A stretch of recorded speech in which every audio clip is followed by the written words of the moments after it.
What is good, YouTube? Warstu here with a video in the plot leak series. So if you are new to the channel, make sure to hit that subscribe button to stay up to date with all the latest and greatest Marvel DC news. At the 100,000 subscriber mark, I will be giving away a PS4 Pro or an Xbox One X or a Switch with whatever game you want. So in today's video, we're going to be going over the entire Spider-Man 3 plot details. Now, as I always say with these videos, take it with a pinch of salt or a grain of salt, as you guys seem to love these plot leaks. I've tried to get this verified if it's real, but the inside source who I usually talk to did not respond. But to be honest, this doesn't seem to me too far-fetched. Why? Because it's not like it's a really short plot leak. This is quite a long one.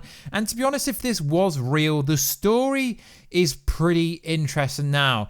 This plot leak starts a bit iffy, you know. Sources tell me that these are key points from a very early draft of the movie. Here goes. Now, what you got to understand is we are now getting into 2020 very soon. We've only got a month and a half left until we're in 2020.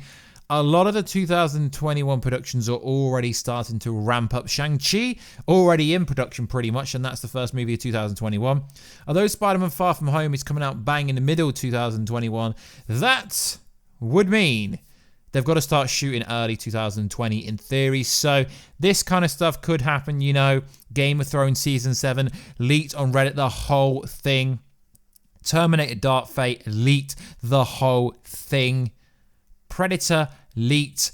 The first 10-minute EndGame leaked. I can go on and go on. So before you say this is fake, guys, seriously, everything leaks nowadays. Even the Star Wars new TV show, parts of that first episode leaked as well. So let's get into this video. So if you remember where Spider-Man Far From Home left off, Spider-Man was exposed. Quentin Beck supposedly died, although I don't really believe that. So Peter is raided and arrested at his home by cops and SWAT teams very early on in the film. Now, I think this would make a lot of sense in some prerequisite because he was exposed. It did sort of make him look like he killed Beck, although he didn't really. Peter is tried in court and sentenced to life in prison with no possibility of parole in a maximum security prison. Now, this is pretty far-fetched. You're telling me my boy Peter Parker is going to be sent to life in no parole, no possibility of parole in a maximum prison? No, bro, that is not happening. Although it could. Much of the first act is court proceedings and Peter adjusting to life in prison before all the convicts and even guards start trying to kill him. Think ending of John Wick 2. I mean, that is pretty far-fetched, guys. Although I do like a lot of the actual ideas in this movie.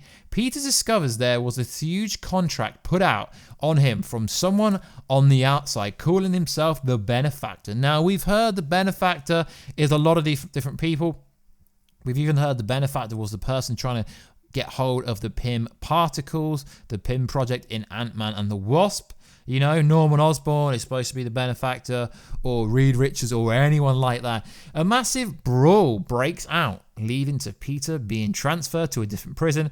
So I expect most people would think that the person putting a hit on him would be Kraven the Hunter. The bus carrying him and the other prisoners is intercepted in the middle of the city by Kraven the Bounty Hunter, as they call him in this film. Kraven coldly kills the prisoners and dukes it out with Peter. Peter manages to escape.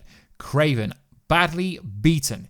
He is free, but now a fugitive from the law and being chased by people who want him dead. Now, this would be very interesting. Could they keep this storyline PG-13? That would be hard to keep it, like, I guess you say, family friendly in a sense, if this is the storyline they're going with, that Kraven the Hunter is killing people. Peter disconnects himself from everybody he knows, only ever reaching out to Happy via a payphone to ask him for help. If possible, to leave a message for his friends and family. He is otherwise resourceless. Now, this would be really interesting. As we know, Peter Parker will be exposed. He will be by himself. He needs Daredevil, Matt Murdock.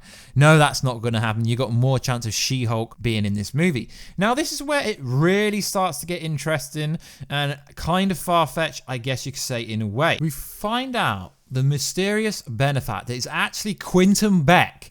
Now, if this is true, if there's any validity to this, this is very shocking and quite bad because we know that Quentin Beck's not really dead.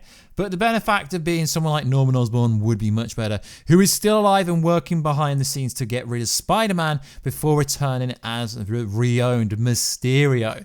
Much of the second act plays similar to No Country for Old Men, where it's cat and mouse game between Spidey and Kraven. Peter spends much of the film with no web shooters in a new but rough handcrafted Spider-Man suit.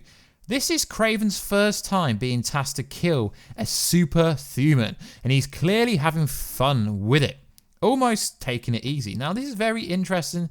Quentin Beck not being dead, now we've seen that coming. Peter is caught in a race between trying to clear his name upon discovering that Beck is alive and also trying to avoid the law and Kraven, along with other small-time hitmen and villains who pop up along the way. Now, this doesn't really sound too far-fetched in most possibilities. Happy points Peter in the direction of Agent Jessica Drew, who believes that Peter is innocent and is willing to help him stay off the tail of Kraven the Hunter. He also gets his web shooters back and the OG suit, the homecoming suit that is. Beck becomes increasingly frustrated with Kraven's failure to kill Spider-Man. We find out that this is Kraven's last hunt as he's been diagnosed with terminal cancer and he is surviving it. He honestly just doesn't want to kill a kid though. Beck threatens to kill Kraven if he doesn't get the job done. Afterwards, we discover Quentin himself has a benefactor, none other than Norman Osborn, who's running for senator. Now, I know a lot of people are going to be like, whoa, Stu, this is so fake, but it's not, guys. Really, really, really listen to me now. In the original script and in the original movie for Spider-Man Far From Home, we had the Norman Osborn, the Oscorp scene at the end of the movie that people that seen it, you know, I'm not going to mention that YouTube channel, but that certain big YouTube channel who leaked a certain character coming to the MCU. Now, we know this was true. So this is 100% true. We know this, but we know there was a massive breakdown between Sony and Marvel when it comes to who owns the rights and all that kind of stuff. And that's why they changed the storyline. So I do believe that this is true, that Norman Osborn is going to appear in this movie. Norman eventually exposes Beck as a fraud and proves Peter Parker's innocent, which swings public opinion his way in the election. Norman gets credit for reopening the investigation and finding out the truth. The final battle between Kraven and Spider-Man is brutal. They get sandwiched by police. And it ends by Kraven nearly being killed by an extremely angry Peter. Kraven tells Peter where Beck is hiding. Peter lets him live because Peter is a hero. He is not a villain. And it seems like if this is true, we just got to take it as it is. It's more fun that way. That this is a pretty solid storyline, pretty generic, but at least we're going to get a tease for the Sinister Six.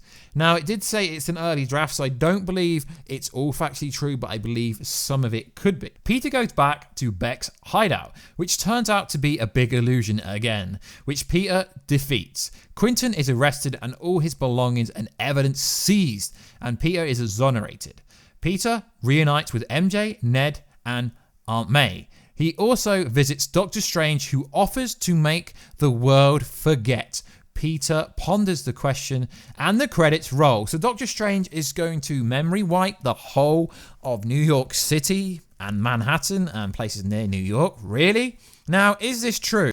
We can't say for 100% true that it is 100% accurate because, you know, it's 2019, the movie comes out 2020. If this was an early draft, a lot of it makes sense. I can see Mr. Jake Gyllenhaal coming back. But the only problem with this is when they start shooting, I was one of the few channels that actually had images of Jake Gyllenhaal being on set. They're going to find it extremely hard to keep Jake Gyllenhaal out of the public eye whilst filming outdoors. You know, we're taking pictures, shooting the movie. Everyone's going to know he's back. So if he is back, they're going to have to ruin the fact that he's back before it comes out, because you know something will get online and everyone will start talking about it, then we'll go viral. So parts of this plot leak do make sense, but then parts of the plot leak, like, no, that's just too generic. But Norman Osborn coming in does sound very, very interesting, and I'm all for that. So like always, guys, if you could please like, subscribe, and comment. At the moment, YouTube does not seem to be pushing notifications out anywhere. How do I know this? Because in the YouTube analytics, I can see the stats of how many people are getting notifications percentage-wise from this month to last month to 6 months ago. And it just seems to me that either YouTube's not pushing notifications out or no one is on the notification squad. But for some reason, the traffic from notifications on these videos have gone down. So please make sure to subscribe and hit the bell button in order to get notified. That would be very much appreciated. And I will catch you in another video very soon. But if you've got any requested videos, remember I'm doing Marvel, DC, video game stuff. I will be Twitch streaming very soon. Warstew on Twitch if you do want to follow me over there. If you do want to personally talk to me, the best way to do that is at Warstew on Instagram. Slip in the DMs. And I will reply as long as it's just a normal conversation. And also on Instagram at WWarstew. And we can talk on there if you do want to talk to me. It is extremely hard to reply back to every single YouTube comment. So if you do personally want to reach out to me, they are the best platforms to do that. So like always, guys, please like, subscribe, and comment. I will catch you in another video very soon. Catch ya later.